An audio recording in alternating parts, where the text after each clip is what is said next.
ओम श्री गुरु गोरक्षनाथाय नमः।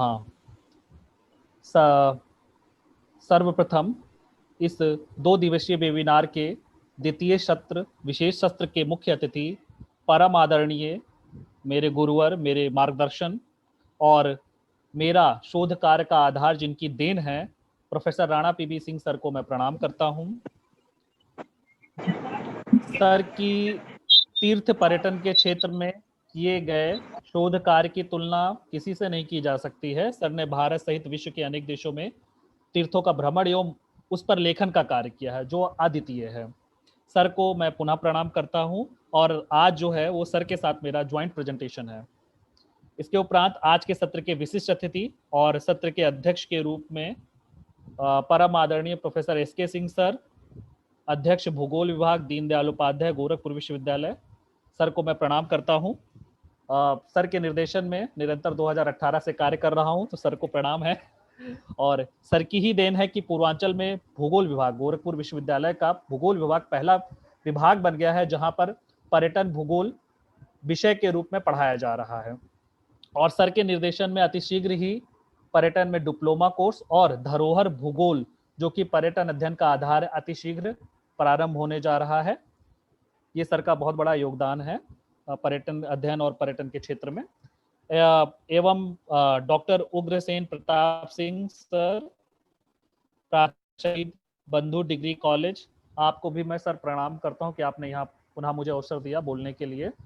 मैं doctor Sarvesh Kumar, assistant professor भूगोल विभाग, दीनदयाल उपाध्याय गोरखपुर विश्वविद्यालय। तो मैं अपना प्रेजेंटेशन स्टार्ट करने जा रहा हूँ जिसका विषय है cultural and natural heritage tourism in Purvanchal region, scenario and perspective.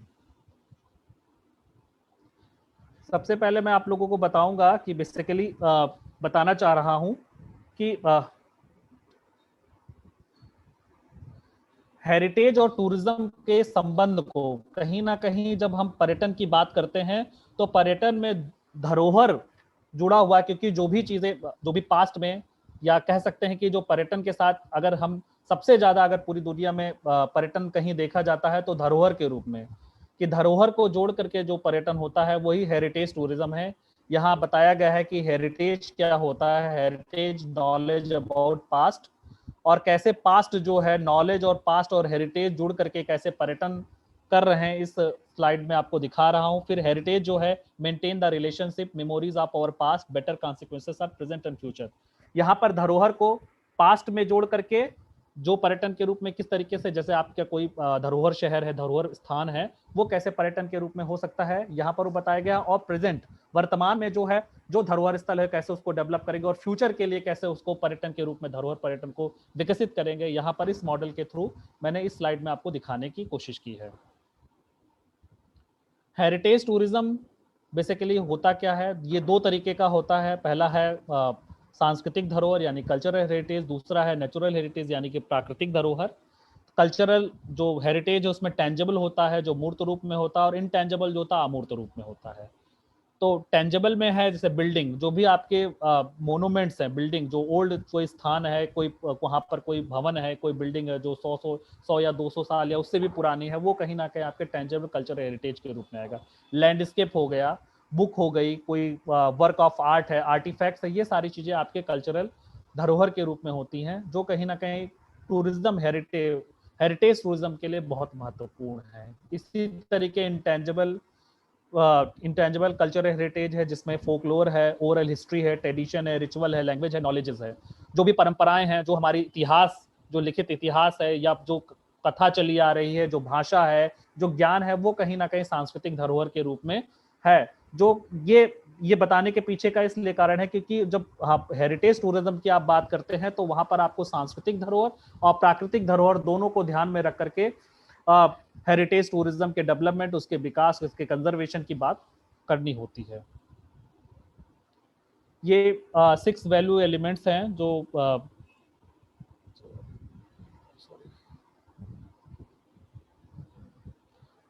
जो कहीं ना कहीं the cultural value of heritage tourism in component part identifying the following 6 value elements. यहाँ पर ये दिखाने की कोशिश की गई है कि जो सांस्कृतिक जो धरोहर जो पर्यटन है उसमें जो 6 वैल्यू एलिमेंट्स होते हैं हेरिटेज टूरिज्म के, जिसमें सबसे पहला एस्थेटिक वैल्यू। उस एस्थेटिक वैल्यू में विजुअल ब्यूटी ऑफ बिल्डिंग या साइट, जो भी स्थान है या स्थल है उसकी जो विजुअल ब्यूटी देखने के बाद जो आकर्षण हो रहा है, उस आकर्षण के कारण जो वहां पर पर्यटन डेवलप हो रहा है, वो कहीं ना कहीं एस्थेटिक वैल्यू के रूप में, जैसे कोई मंदिर है या कोई बिल्डिंग बना दी गई, तो वो कहीं ना कहीं देखने के बाद लोगों का जो उसके प्रति आकर्षण हो रहा है, देखने से जो आकर्षण हो रहा है, उसके कारण जो पर्यटन डेवलप हो रहा है, वो एस्थेटिक वैल्यू के रूप में होता है। दूसरा होता है सोशल वैल्यूज, जिसमें क्षेत्र की लोगों के सांस्कृतिक पहचान, जैसे गोरखनाथ मंदिर है तो गोरखनाथ मंदिर के कारण गोरखपुर की पहचान है, वो कहीं ना कहीं पर्यटन के लिए आवश्यक है। मतलब उस क्षेत्र क्षेत्र के लोगों से सांस्कृतिक पहचान, वो कहीं ना कहीं सोशल वैल्यूज के रूप में है। एथेसिटी वैल्यूज, इसमें है क्षेत्र या पर्यटन स्थल की जो यूनिकनेस है, जो उसकी वास्तविक पहचान है, वो कहीं ना कहीं कल्चरल हेरिटेज टूरिज्म के लिए महत्वपूर्ण है। उसके बाद आपका सिंबॉलिक वैल्यूज आता है, क्षेत्र या पर्यटन धरोहर के प्रतीक के रूप में जो उसकी पहचान है, वो आपके सिंबॉलिक वैल्यूज में आ जाएगी।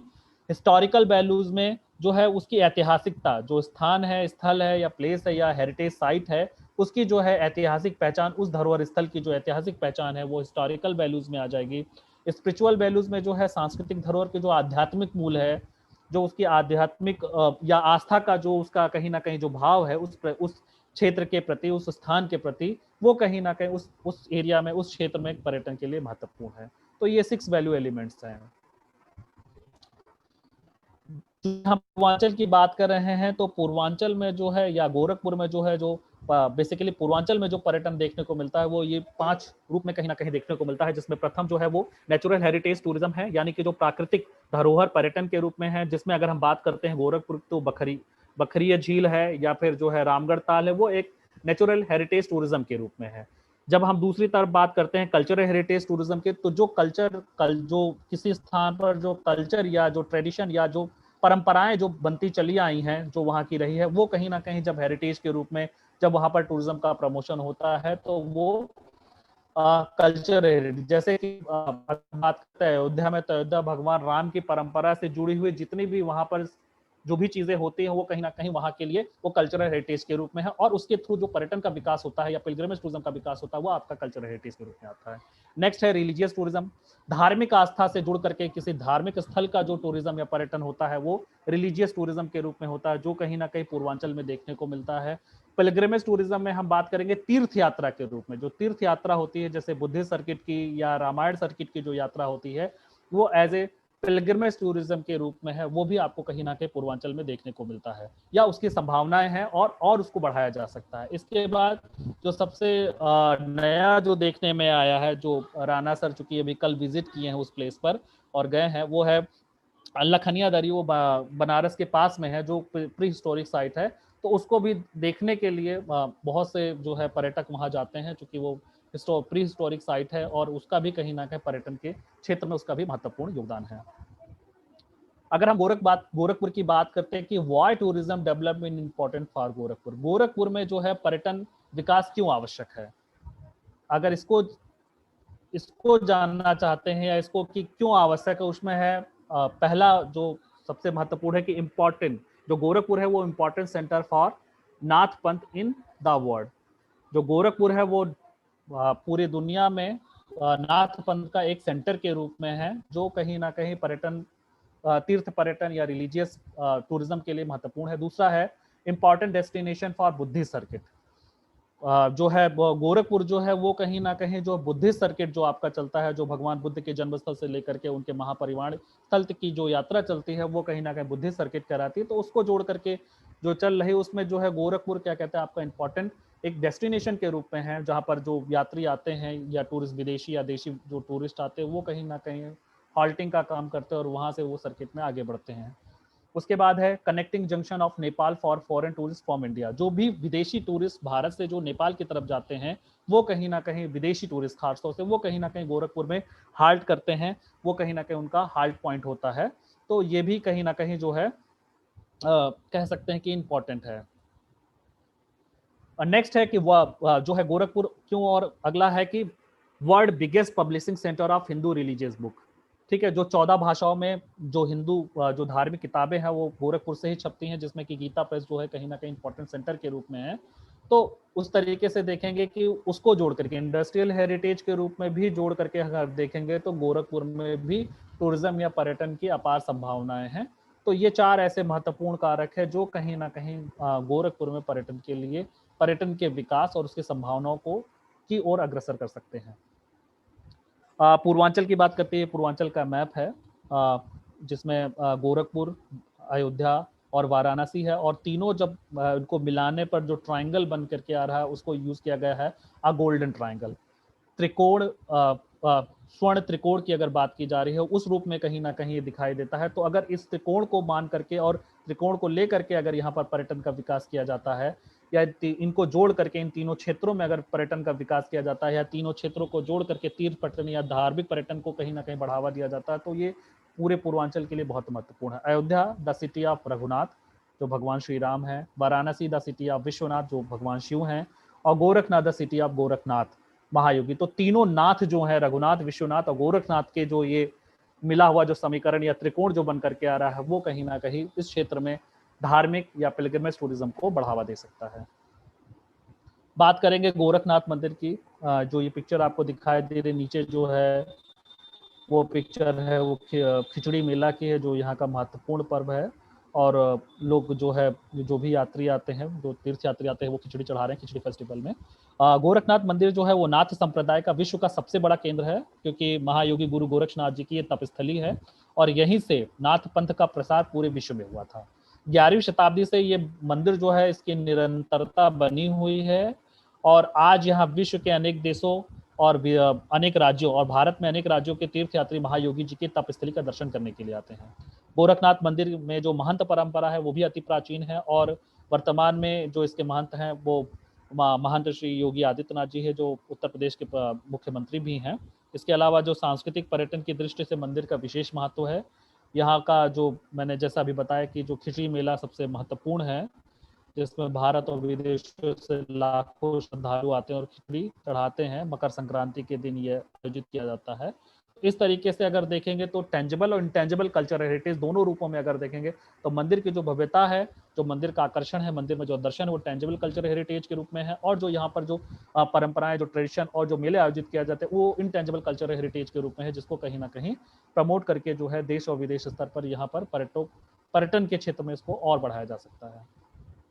ये मैप के थ्रू दिखाना चाह रहे हैं कि कैसे गोरखपुर जो है वो केंद्र के रूप में है, और केंद्र से निकल करके पूरे जो है वो पूरे भारत में उसके जो है जो सेंटर्स हैं नाथ संप्रदाय के, वो पूरे भारत में फैले हुए हैं। भारत ही नहीं, पूरे एशिया सब कॉन्टिनेंट, एशिया में और इंडियन सब कॉन्टिनेंट में वो फैले हुए हैं। तो इस मैप में दिखाने की कोशिश की गई है, जो कहीं ना कहीं पर्यटन के विकास के लिए बहुत आवश्यक है। इसके बाद बात करेंगे गीता प्रेस की। गीता प्रेस जो है वो गोरखपुर की औद्योगिक धरोहर के रूप में है, जिसकी स्थापना 1923 में थी, और यह पूरे विश्व की हिंदू सनातन धर्म पुस्तक प्रकाशन का सबसे बड़ा जो है प्रकाशक है या केंद्र है, कह सकते हैं। उत्तर प्रदेश लगभग 3500 से अधिक मनुस्क्रिप्ट ये छाप चुका है, और इसमें इसका जो एक लीला चित्र मंदिर है इसके अंदर है, जिसमें 700 से अधिक जो है प्राकृतिक रंगों से बनी हुई पेंटिंग का कलेक्शन है, जो भगवान श्री कृष्ण की लीलाओं पर आधारित और भगवान राम के लीलाओं पर भी आधारित है, जो कहीं ना कहीं इंटेंजिबल कल्चर हेरिटेज के रूप में है, और जिसको इंटेंजिबल कल्चर हेरिटेज टूरिज्म के रूप में कहीं ना कहीं विकसित किया जा सकता है। इसके अलावा गीता प्रेस जो है वो इंडस्ट्रियल हेरिटेज टूरिज्म के रूप में भी विकसित करके कहीं ना कहीं यहाँ पर पर्यटन विकास की अपार संभावनाएं हैं। Professor SK. सिंह सर के अंदर में निर्देशन में पिछले वर्ष हम लोगों ने हेरिटेज वॉक किया था, जिसमें नीचे पिक्चर लगी हुई है। हेरिटेज डे था 18 अप्रैल को, जिस दिन जो है ये हम लोगों ने हेरिटेज वर्ल्ड हेरिटेज डे का आयोजन किया था, जिसमें मास्टर क्लास के जो बच्चे वो हम लोगों के साथ पूरे जो है वो गीता प्रेस का भ्रमण किए थे, और उसको हम लोगों ने देखा था। ये है आपके सामने जो है वो रामगढ़ ताल है। रामगढ़ ताल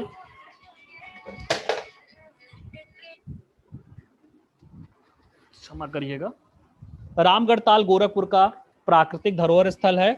इतिहासकारों के अनुसार 6ठी शताब्दी ईसा पूर्व में गोरखपुर का जो नाम था वो रामग्राम था, जो बौद्ध काल के पहले का है, और यहाँ पर कोलिय गणराज्य था। उस समय राप्ती नदी रामगढ़ ताल के पास से जाती थी, परंतु राप्ती नदी की दिशा बदलने के बाद उसके जो अवशेष के रूप में बचा वो रामगढ़ ताल का अस्तित्व सामने आया। और भौगोलिक शब्दावली में अगर हम देखेंगे तो इसको ऑक्सबाउ लेक कहते हैं, यानी कि छाड़क झील कहते हैं। वर्तमान में जो रामगढ़ ताल, जैसा अभी सर ने, उग्रसेन सर ने बताया कि जो है रामगढ़ ताल को देखने पर लगता है कि ये कहीं ना कहीं मरीन ड्राइव, जो मुंबई का मरीन ड्राइव है, उसकी संज्ञा इसको दी जा सकती है। और यह पर्यटकों को बहुत ज्यादा आकर्षित करता है।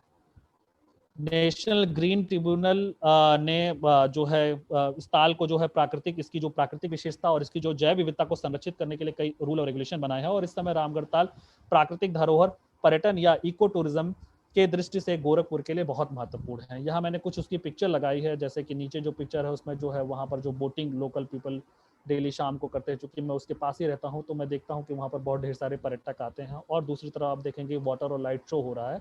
सर ने दोनों का जिक्र किया था, उसकी पिक्चर मैंने आप लोगों को दिखाने की कोशिश की है। इसके बाद आता है बखरी है। बखरी झील जो है, बखिरा झील जो है, वो झील का लगभग क्षेत्रफल मतलब 28.94 किलोमीटर स्क्वायर में है। ये फैली हुई है झील है। और यह झील जैव विविधता और प्राकृतिक धरोहर की दृष्टि से बहुत महत्वपूर्ण स्थल है। गोरखपुर के लिए भी बहुत महत्वपूर्ण है। यहाँ पर यूरोप, साइबेरिया, तिब्बत और चीन से अनेक प्रजाति के पक्षी आते हैं, जिससे बखिरा झील में जो है वो जो है क्या कहते हैं, जैव विविधता का जो इन्वायरमेंट क्रिएट होता है या जो इन्वायरमेंट देखने को मिलता है वो कहीं ना कहीं पर्यटन विकास के लिए बहुत महत्वपूर्ण है, जिसको देखने के लिए दूर दूर से पर्यटक वहाँ जाते हैं। यहाँ पर एक जो है बखिरा पक्षी झील अभ्यारण्य भी बनाया गया है। और यहाँ खास तौर से जो है जब यहाँ पर प्रवासी पक्षी आते हैं जाड़े के टाइम, तो उसको देखने के लिए कहीं ना कहीं पर्यटक यहाँ पर बहुत आते हैं। तो इस तरीके से हम कह सकते हैं कि प्राकृतिक पर्यटन की दृष्टि से यह झील बहुत ही महत्वपूर्ण है, जिसको कहीं ना कहीं आगे जो है टूरिज्म डेवलपमेंट के रूप में देखा जा सकता है। कुशीनगर, कुशीनगर आप सब लोगों को ही पता है कि कुशीनगर जो है वो बुद्धिस्ट पिलग्रिमेज जो है का एक महत्वपूर्ण केंद्र है। और यहाँ पर प्रतिवर्ष लाखों की संख्या में पर्यटक आते हैं, जिसमें विदेशी पर्यटक की संख्या बहुत अधिक रहती है। और कुशीनगर चूंकि बुद्धिस्ट सर्किट का एक महत्वपूर्ण है, यहाँ भगवान बुद्ध की महापरिनिर्वाण स्थली है। कुशीनगर में परिनिर्वाण स्तूप, निर्वाण चैत्य यानी मेन स्तूप, राम भार स्तूप और माथा कुंवर मंदिर आदि जैसे प्राचीन टेंजिबल कल्चरल हेरिटेज है, जिसको देखने के लिए पूरी दुनिया से पर्यटक प्रतिवर्ष यहाँ पर आते हैं। इसके अलावा कुशीनगर में तिब्बत मंदिर, म्यांमार बुद्ध मंदिर, थाई बुद्ध मंदिर, चीनी बुद्ध मंदिर, कोरियन बुद्ध मंदिर, तिब्बत मंदिर आदि ऐसे बहुत प्रमुख मंदिर हैं, जिनको कि जो कहीं ना कहीं उन देशों से जुड़े हैं। और उन देशों से जुड़े हुए जो तीर्थ यात्री हैं वो कहीं ना कहीं यहाँ पर आते हैं। तो कुशीनगर अगर स्पिरिचुअल टूरिज्म के रूप में देखेंगे तो कहीं ना कहीं कुशीनगर जो है विपासना जो साधना का केंद्र भी है, जिसमें स्पिरिचुअल टूरिज्म के विकास की अपार संभावनाओं के रूप में देखा जाता है। ये डेटा है जो रीजनल टूरिस्ट ऑफिस का डेटा है, जो मैंने लिया है, जो 2011 से लेकर के 2015 के बीच में है, जिसमें 2011 में लगभग 21 लाख से अधिक जो है टूरिस्ट आए थे, जिसमें विदेशी और इसमें भारतीय और विदेशी दोनों टूरिस्ट हैं। दोनों को मिलाकर के लगभग कितने रहे हैं गोरखपुर में। 2012 में देखेंगे तो 22 लाख के लगभग से अधिक टूरिस्ट आए हैं। 14 में भी 23 लाख के करीब आए हैं। और मतलब धीरे धीरे ये बढ़ता ही जा रहा है। कुशीनगर में भी आप देखेंगे तो कुशीनगर में भी लगभग ऐसे ही आपके जो है लगातार जो है 7 लाख, फिर जो है 14 और 15 में देखेंगे 8 लाख से अधिक जो है टूरिस्ट लगातार आते रहे। तो ये विभिन्न वर्षों में जो है टूरिस्ट कैसे वहां पर बढ़े हैं, ये आपको इस डेटा के थ्रू दिखाने की कोशिश की गई है। Gorakhpur on the criteria of UNESCO world heritage site important for tourism development. ये राणा सर के साथ मिलकर के, चूंकि हम लोगों ने अयोध्या और बनारस पर, खासतौर से अयोध्या पर साथ में काम किया था और सर ने चूंकि बनारस पर काम किया था, तो कैसे यूनेस्को वर्ल्ड हेरिटेज के जो क्राइटेरियाज होते हैं वो कैसे जो है वहां पर फुलफिल करते हैं, यहाँ पर भी हमने उसको फुलफिल कराने की कोशिश की गई, जिसमें से 6 क्राइटेरियाज है जो कहीं ना कहीं जो है वो गोरखपुर में जो है वो उसके लिए बैठते हैं। जिसमें कि है पहला interchange of human values in architecture and monuments के रूप में जो यहाँ पर बुद्धिस्ट साइट है, पहला जो क्राइटेरिया है वो कुशीनगर का जो है वो कहीं ना कहीं इसमें आता है। दूसरा है जो testimony to cultural tradition in history, जो नाथ परंपरा की जो हिस्टोरिकल ट्रेडिशन है वो भी कहीं ना कहीं जो है यूनेस्को वर्ल्ड हेरिटेज के रूप में उसको उसके क्राइटेरिया को फुलफिल करता है। तीसरा जो outstanding example of architecture symbol and river front landscape के रूप में जो है जो राप्ती नगर नदी है और उसके किनारे जो ट्रेडिशनल सेटलमेंट है उसके किनारे जो देखने को मिलते हैं वो भी तीसरे क्राइटेरिया को कहीं ना कहीं फुलफिल करने का काम करते हैं। तो चौथा जो criteria example of traditional habitat culture inter, जिसमें पूर्वांचल का जो ट्रेडिशन है जो कल्चर है वो कहीं ना कहीं उस रूप में आता है। इसके अलावा जो है example for continuity of living tradition for life and festivities, जिसमें खिचड़ी मेला है, मकर संक्रांति, ये सारी जो है कहीं ना कहीं जो लिविंग ट्रेडिशन यहाँ का रहा है, जो फेस्टिविटीज रही है। इसके अलावा और भी कई ऐसे मेले हैं जो कहीं ना कहीं लगातार कंटिन्यूटी उसकी चली आ रही है, वो भी क्या पांचवी जो फिफ्थ का जो क्राइटेरिया उसको फुलफिल करते हैं।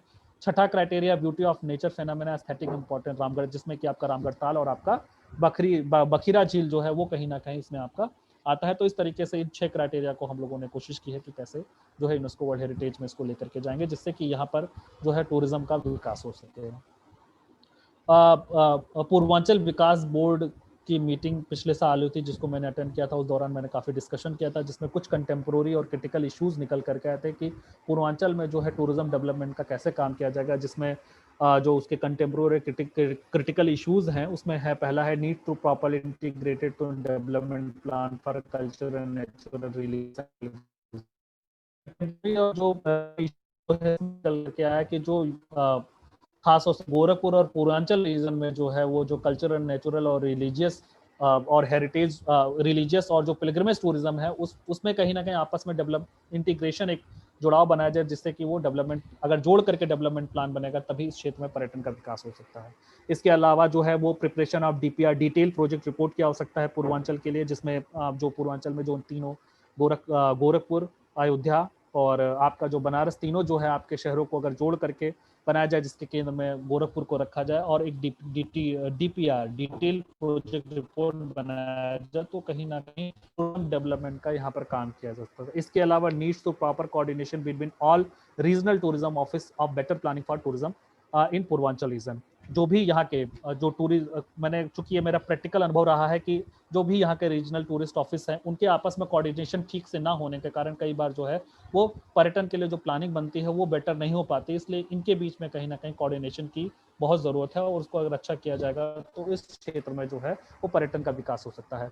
Need to proper coordination with archaeological survey of India for better planning of heritage conservation based tourism. जो हेरिटेज कंजर्वेशन अगर बेस्ड टूरिज्म को अगर बढ़ावा देना है तो कहीं ना कहीं जो पूर्वांचल क्षेत्र में जो है आर्कियोलॉजिकल सर्वे ऑफ इंडिया के बीच में भी कहीं ना कहीं कोऑर्डिनेशन बनाना पड़ेगा, क्योंकि ये सारे जो है मेरे प्रैक्टिकल अनुभव हैं, मैंने इन सब ऑफिसेज में जा करके देखा कि आपस में कोऑर्डिनेशन ना होने के कारण कई बार जो है वो कंजर्वेशन या जो है उसके लिए अगर कोई प्लानिंग बनानी है तो वो कहीं ना कहीं पीछे रह जाती है।